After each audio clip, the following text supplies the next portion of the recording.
Well. Good evening, YouTube. This is your Daily Stoic with your host, Jeffrey Do Better McCabe. As always, reading the Daily Stoic, 366 meditations on wisdom, perseverance, and the art of living. We're going to get right into today's reading, and then maybe I'll have a little rant after. Hope you guys are having a great weekend so far. It's a winter wonderland here in southern Ontario. I don't know if we've seen back-to-back snowstorms like this in perhaps years. So shout out to all the people who like snow, and shout out to all my snow removal folks. It's been pretty wild. February 15th. Only bad dreams. Clear your mind and get a hold of yourself. As we awaken from sleep and realizing it was only a bad dream upsetting you, wake up and see what's there is just like those dreams. Marcus Aurelius, Meditation 6.31.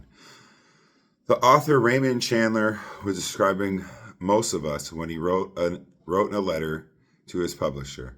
I never looked back. Although I had many uneasy periods looking forward. I never looked back, although I had many uneasy periods looking forward.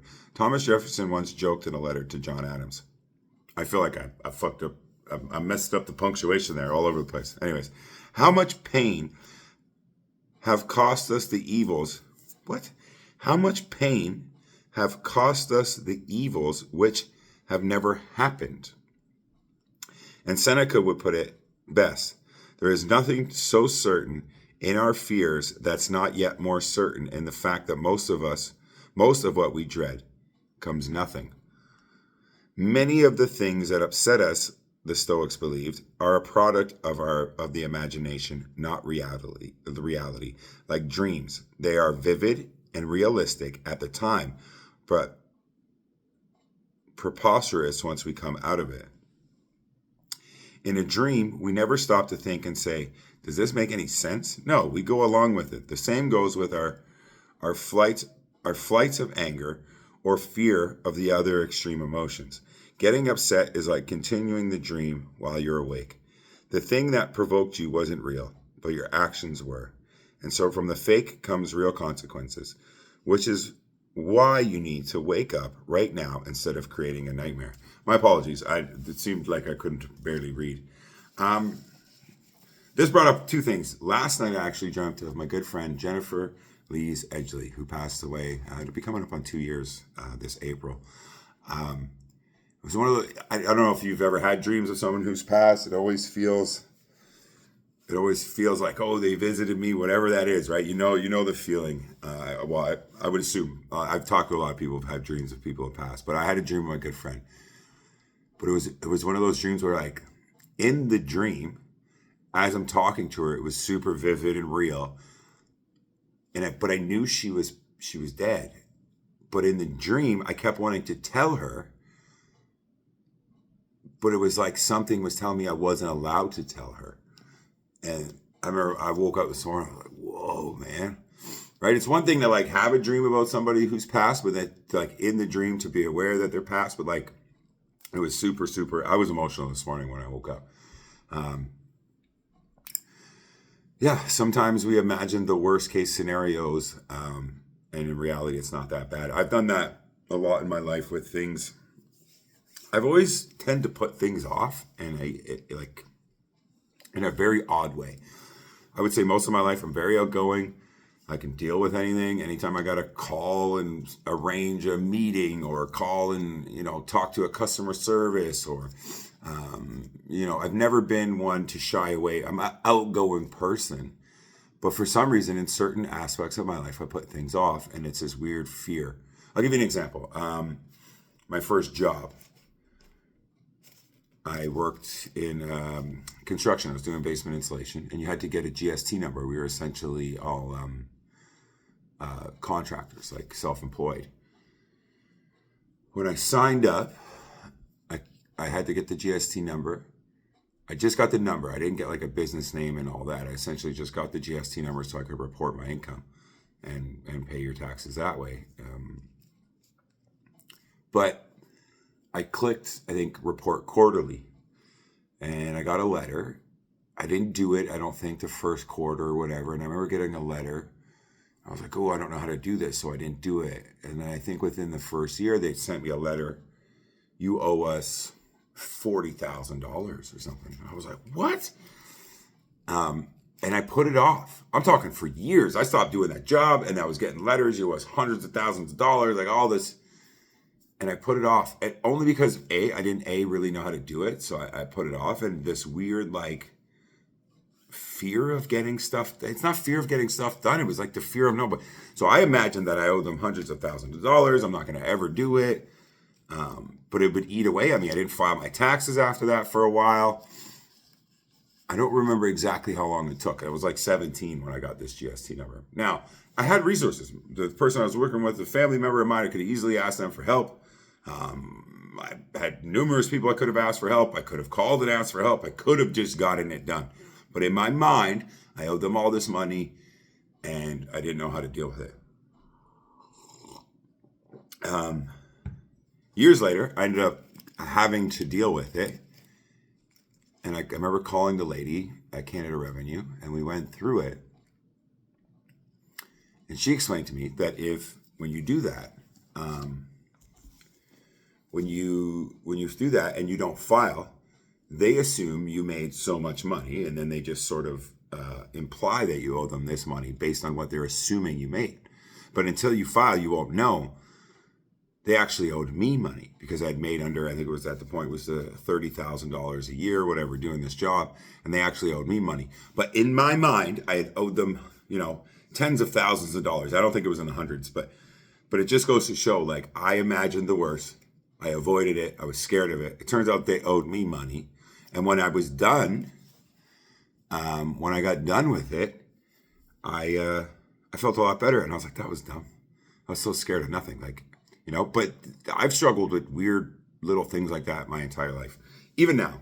And the reason of the title of my video, Do Better, I'm going through some shit with my ex. So I don't know how much I really want to get into it. I feel like I want to rant and tell the world, but I don't know if it's the proper way to go about it.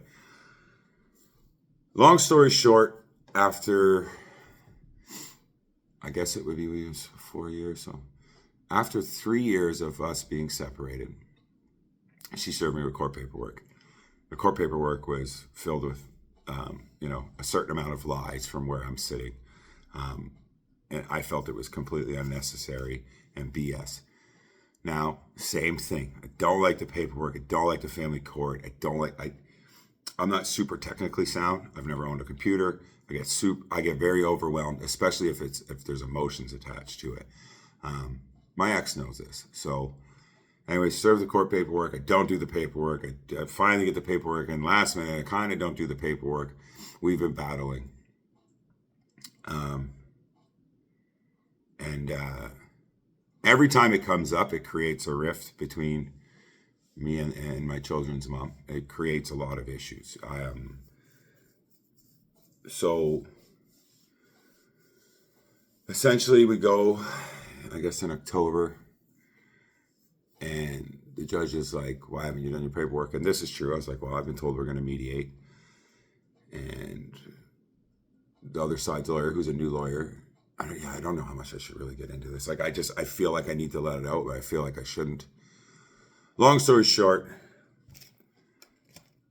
claiming I'm not around for my kids, claiming I don't pay support. I get very upset when that comes up because I've always tried to be there for my kids. I've made some mistakes. I'm not a perfect person. But at the end of the day, I'm a good dad and I'm a good guy. Some of my choices were very selfish with my drug use in the past, but I've never let it hurt my family. I've always supported them financially, emotionally, any way I can. Yeah, I really don't want to go. Fuck, I'm struggling, man. I'm so upset. So anyways, again, same idea. I've kind of put a lot of this off. So essentially with the child support thing, I got served paperwork this week, and it's like, first line, paid child support for the first few months, and was refused to pay since. Like, what? Like how? And all this shit that's just not true. So I finally got around. So I didn't know how to do it. I ordered my bank statements. I guess I'm gonna let it out. I'm so sorry. I'm like, this is gonna be clunky ass video. I'm really struggling with all this. I'll just fucking let it out. Fuck it, man. So I ordered my bank statements months ago. Well, I got the bank statements. They're generic. They don't show names of e-transfers. I told their lawyer, I said, listen, me and the other side had made a deal when we got out of court that we weren't going to chase proving that I have or haven't paid for the last 4 years. So I got served this paperwork this week. I remember I called her. I was like, really, man? You're going to sign a fucking letter saying that I haven't paid in almost 4 years? Like, that's crazy. I've done everything. Like, I've done my fair share. And I promise you that. Groceries, anytime they need something, I've always, probably to a point where I've put myself in an awkward position where I can't even, put it to you this way. If I'm supposed to pay X, Y, this amount and they need more, and when I say they, I mean her, but whatever, I always give more, always give more. Even the judge said, I said, Your Honor, I said, I've paid phone bills. I've done this, I've done that. She's like, listen, when we make this court order for child support, you don't have to do any extra. And I looked at my ex and I said, you hear that?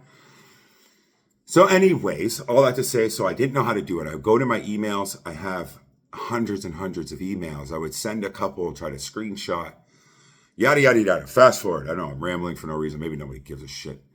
But I'm so tired of this. And shout out to all the single dads. So anyways, I sit down. It took me hours. I wrote by hand. I went through every email. I wrote the date, the amount for each year. Boom, boom, boom. And screenshot as I go, a little system. And I realized all that will tie into this because I realized once I did it, I was like, okay, it took me a long time. This is probably not the easiest way to do this, but it's the only way I know how I can do it. And I did it. It took me 4 or 5 hours to screenshot, write down each one. Then I went and printed all of those screenshots. I sent the tracking list, like the handwritten tracking list to a lawyer. I said, I'm going to print the rest. I have all the screenshots. And instantly, now me and my ex haven't been getting along in the last little while. We've been on and off for the 3 or 4 years. We get along super good. My opinion, as soon as, this court stuff comes up, I assume, and this is only my assumption, a few weeks ago she started a bunch of shit. I think she talked to her lawyer. Her lawyer said, listen, we're going to tell he owes 50 grand. We'll say we'll take a deal without proof for 25 grand and we'll move forward. I assume that every time this shit comes up, she starts shit with me for whatever reason. I could be wrong. That's what it feels like. That's what it looks like. So I sent the lawyer the proof, and her lawyer must have emailed her I sent her the handwriting proof, obviously. And immediately she started shit with me. Anyways, I've paid my child support for January. I'm already paid up for February, plus an extra almost $200. And I told her, I said, it's going to be tight until I get paid. She's not happy with me. So anyways, long story short, I took my kids out yesterday. Bought them like a cheap little toy. I told them they could spend under $15. We were at Lime Range. They went to showcase cheap little stuff. And I guess when the kids got home yesterday, she told them, next time ask him to buy us groceries. I told her I was tight for money, and then today it continued. The drama continued. So I guess when they got home, she was mad, told them no more toys. And today me and my kids got into it a little bit, and they're upset. And I said, guys, I've sent her. I don't know if I should even have said it. I'm struggling so much with this. I don't even know why I'm even talking about it. I guess I feel I need to get off my chest. But what I mean by do better is if you're in a situation and you and your partner break up and there's kids involved, you have to do better than this, man. Today was fucking heartbreaking to me because my kids are like, well, mom's mad. And I said, listen, guy, and I don't even like getting into it. I said, guys, it's not normal. I said, we shouldn't even be talking about this. I said, if mom needs groceries, because we were going to go grocery shopping. I said, if mom needs groceries, tell her when you get home, she can call me herself. They're like, well, you're going to say no. You always said no. I said, I've never said no. I said, what I said when I've already paid up for these 2 months, and I told her it's going to be tight.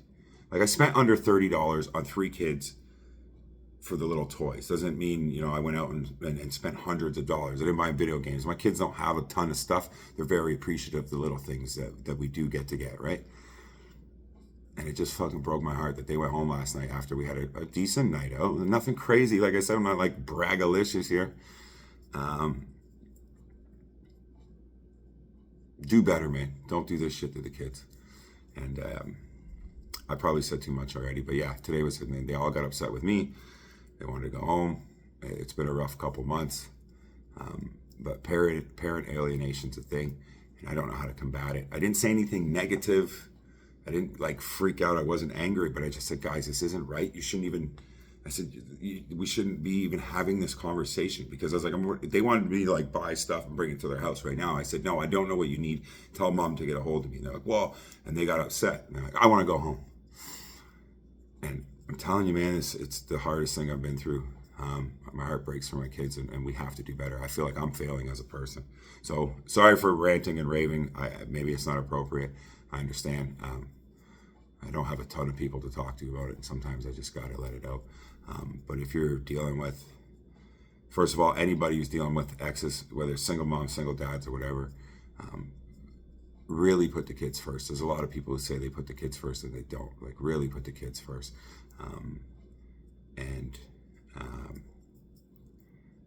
Yeah, I just hope that, everything works out for the best interest of the children, for real. Today was a tough one. Thank you for letting me rant. I apologize. I don't know if it's way off base or a subject. The daily stoicism kind of kept it together today. It was a little bit tough, but one day at a time. I'm learning, growing. A little bit of a longer video today. Like I said, I don't really know what to do about it all. So if you can relate, holler at me. I think men need support. Women too, single women too. But single dads really get put through the ringer, especially when the other side's like this. Not everybody's like this, I understand, but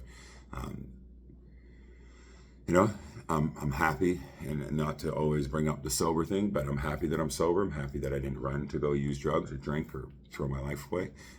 But these are the times when it's really, really, really tough to not do that, because you just don't want to feel it. But that all being said, that all ties into, I got some of the paperwork done. It wasn't nearly as bad as I thought. The fear of life is usually in the unknown, and once you know, you're a lot better off. Love, hope, and faith. I'll talk to you guys soon. Peace.